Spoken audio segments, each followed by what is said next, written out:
नमस्कार, ये आकाशवाणी शिमला है। अब आप राजकुमारी चंदेल से प्रादेशिक समाचार सुनिए। आज के मुख्य समाचार। प्रधानमंत्री नरेंद्र मोदी ने कहा, संसद में पारित कृषि विधेयकों से किसानों को अनावश्यक कानूनों से मिलेगा छुटकारा। पंडित दीनदयाल उपाध्याय की जयंती पर प्रदेश भर में श्रद्धांजलि कार्यक्रम आयोजित। प्रदेश पुलिस और आईआईटी मंडी के बीच आपसी विचार विमर्श के लिए समझौता ज्ञापन पर हस्ताक्षर। और राज्य में कोरोना संक्रमण मामलों में वृद्धि जारी, आज अभी तक कोरोना के 149 नए मामले। अब समाचार विस्तार से। महात्मा गांधी की 150वीं जयंती के सिलसिले में विशेष श्रृंखला के अंतर्गत इस बुलेटिन की शुरुआत सांप्रदायिक सद्भाव पर बापू की बात से करते हैं। बापू ने पश्चिम बंगाल के सोदेपुर में प्रार्थना संबोधन के बाद लोगों से सांप्रदायिक सद्भाव बनाए रखने और एकजुट रहने की अपील की थी। हिंदुस्तान एक है और भूगोल उसकी एक बनी है और इतने वर्षों से हम एक ही हिंदुस्तान में पड़े हैं। प्रधानमंत्री नरेंद्र मोदी ने कहा है कि हाल ही में संसद में पारित कृषि विधेयकों और श्रम कानूनों से देश के किसान व कामगारों को अनावश्यक कानूनों के जंजाल से छुटकारा मिलेगा। उन्होंने आज पंडित दीनदयाल उपाध्याय की जयंती के अवसर पर भारतीय जनता पार्टी के कार्यकर्ताओं को वीडियो कॉन्फ्रेंसिंग के माध्यम से संबोधित किया। किसानों को ऐसे कानूनों में उलझा कर रखा गया जिसके कारण वो अपनी ही उपज को अपने मन मुताबिक बेच भी नहीं सकता था। नतीजा ये हुआ कि उपज बढ़ने के बावजूद किसानों की आमदनी उतनी नहीं बढ़ी। हाँ, उन पर दिनों दिन कर्ज बढ़ता गया। प्रधानमंत्री ने कहा कि पंडित दीनदयाल उपाध्याय ने ऐसे समय में भी स्वदेशी पर बल दिया था जब तत्कालीन सरकारों ने विदेशी आयात पर आधारित आर्थिक वृद्धि के मॉडल को अपनाया था। उस समय जब आजाद भारत के नवनिर्माण के लिए विदेशी मॉडल को अपनाने पर जोर था, तब भी दीनदयाल जी आधुनिक भारत के विकास के लिए भारत की मिट्टी पर, भारत के कोटि कोटि जनों के पुरुषार्थ पर, उनके पराक्रम कर, उनकी प्रतिभा पर भरोसा करके वे आवाज बुलंद करते रहे। इस बीच प्रदेश में भी पंडित दीनदयाल उपाध्याय की जयंती पर उन्हें श्रद्धांजलि अर्पित की गई। राज्यपाल बंडारू दत्तात्रेय ने राजभवन में दीनदयाल उपाध्याय को श्रद्धांजलि दी और कहा कि वे महान बुद्धिजीवी, दूरदर्शी और प्रेरणादायक व्यक्तित्व थे। प्रदेश भाजपा अध्यक्ष सुरेश कश्यप ने पार्टी के दिल्ली स्थित कार्यालय में दीनदयाल उपाध्याय को श्रद्धांजलि दी। भाजपा के शिमला स्थित प्रदेश कार्यालय में भी एक कार्यक्रम का आयोजन किया गया जिसमें उन्हें श्रद्धा सुमन अर्पित किए गए। कसुम्पटी भाजपा मंडल के शिमला जिले के कोटी में हुए एक कार्यक्रम में कैलाश फेडरेशन के अध्यक्ष रवि मेहता ने कहा कि पंडित दीनदयाल उपाध्याय एक महान विचारक थे जिन्होंने जनसंघ की राजनीतिक विचारधारा को जमीनी स्तर के कार्यकर्ताओं तक पहुंचाया। मुख्यमंत्री जयराम ठाकुर ने आज शिमला में डॉक्टर इंद्र सिंह ठाकुर द्वारा पंडित दीनदयाल उपाध्याय के जीवन दर्शन पर लिखित पुस्तक का विमोचन किया।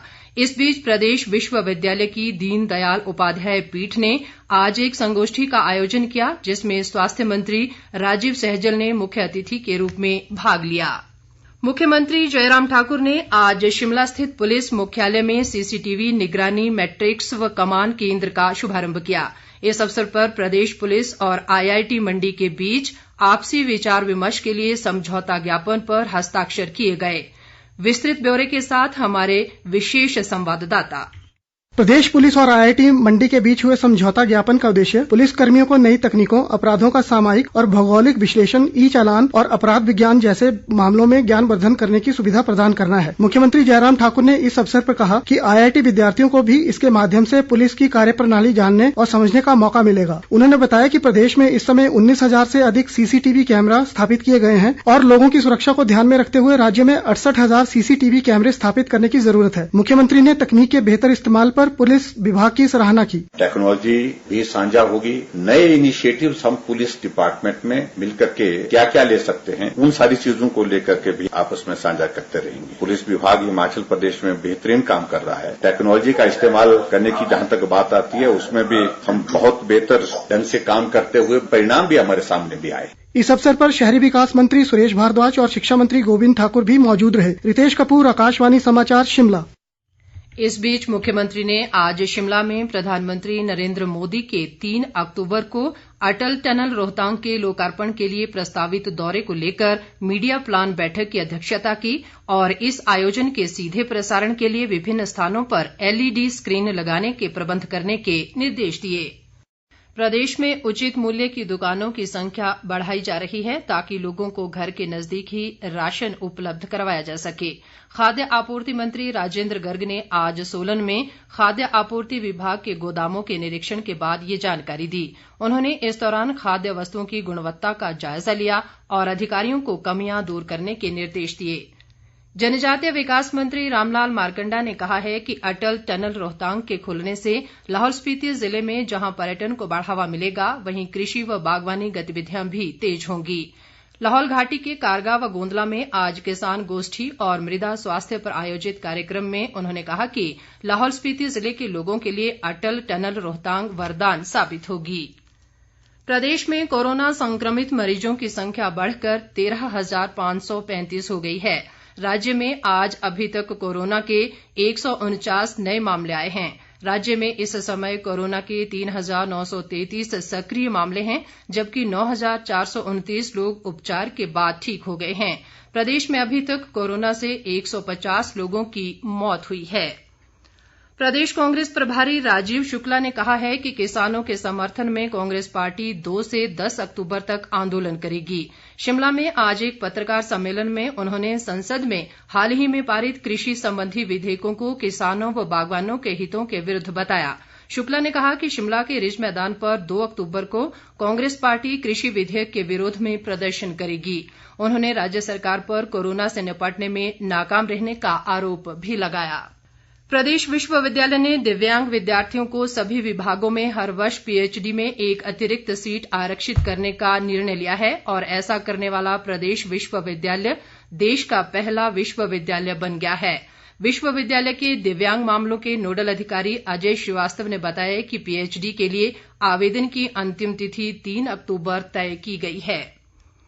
प्रदेश उच्च न्यायालय ने 22 सितंबर की रात को शिमला के दीनदयाल उपाध्याय अस्पताल में एक कोरोना पीड़ित महिला द्वारा आत्महत्या के मामले पर स्वतः संज्ञान लेते हुए सरकार को नोटिस जारी किया है।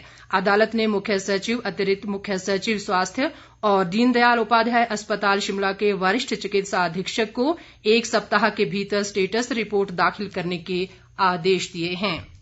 अंत में मुख्य समाचार एक बार फिर। प्रधानमंत्री नरेंद्र मोदी ने कहा, संसद में पारित कृषि विधेयकों से किसानों को अनावश्यक कानूनों से मिलेगा छुटकारा। पंडित दीनदयाल उपाध्याय की जयंती पर प्रदेश भर में श्रद्धांजलि कार्यक्रम आयोजित। प्रदेश पुलिस और IIT मंडी के बीच आपसी विचार विमर्श के लिए समझौता ज्ञापन पर हस्ताक्षर। और राज्य में कोरोना संक्रमण मामलों में वृद्धि जारी, आज अभी तक कोरोना के 149 नए मामले। और अब प्रस्तुत है बापू का प्रिय भजन, जिसे रूस की गायिका ने गाया है।